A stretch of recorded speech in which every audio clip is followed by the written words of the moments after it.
Welcome back. Whether you're going to be transferring information in or out of school, you need to be assured that you are collecting some information. One of the ways that you'll do that is with your plugins. You're going to want to make sure that your membership questions are going to be turned on.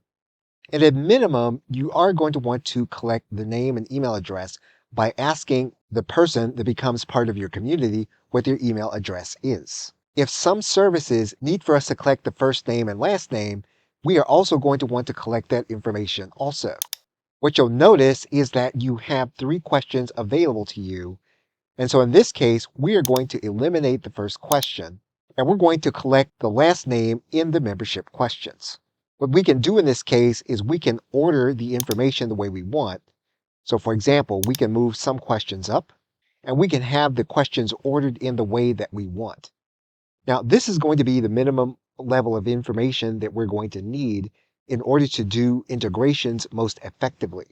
Now, you may need to ask different questions, and you may need to not collect first name and last name, but in some cases, you will need first name and last name in order to move information from one platform to the other. Okay, so with that, thanks, and I will see you in another video.